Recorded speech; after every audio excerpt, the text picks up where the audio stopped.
The Denarius is highly collectible due to the many designs found on these pieces of history. It was introduced in 211 BC, and the word means containing 10 S's, which is a bronze coin. Dinero in Spanish and dinheiro in Portuguese are derived from this word. It was the daily wage of one specialist in Rome, or a soldier, for instance. It would be equivalent to a $50 bill, but nowadays some denarii can fetch more than a pretty penny. It is told that Judas used to steal from the communal purse, which helped fund Jesus, even complaining about his expenses, to which Jesus would reply something like, "Hey, I'm the Son of God. I deserve these denarii." It is also told that Jesus held one imperial denarius this one time and said, "Give Caesar what belongs to Caesar." This is relating to paying taxes, and by saying so, Jesus cunningly avoided the trap of the Pharisees. Maybe Apostle Paul held this one, for he traveled to Rome, but of course there's no way to know where it has been. We know that money travels along people, so maybe it reached Judea, but this is all speculation.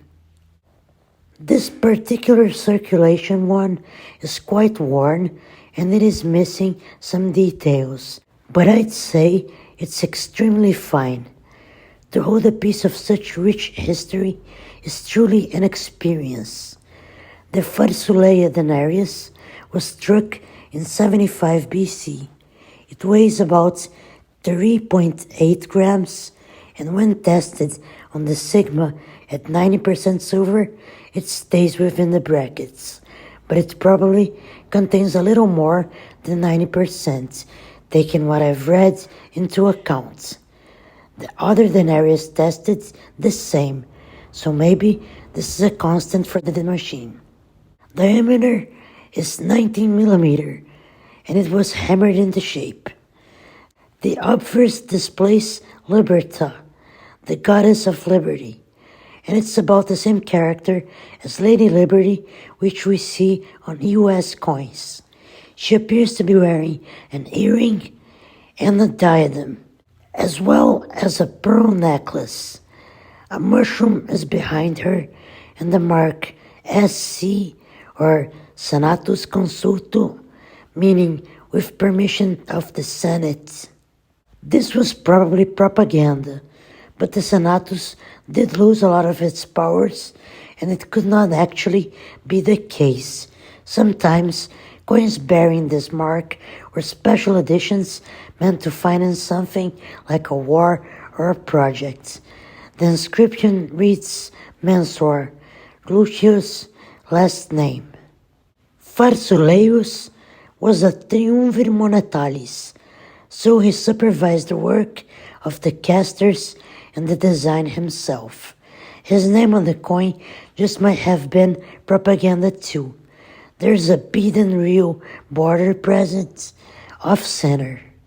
On the reverse, a warrior, or Roma, the personification of Rome, wearing a helmet, is helping a citizen who is wearing a toga mounts a biga.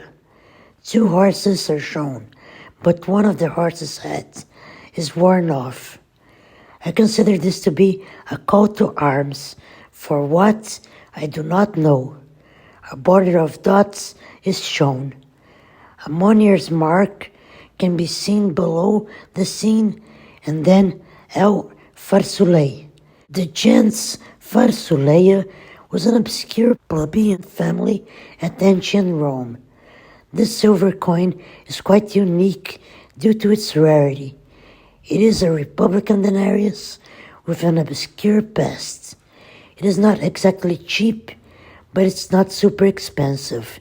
It's something that is special and has historical meaning. It's quite numismatic.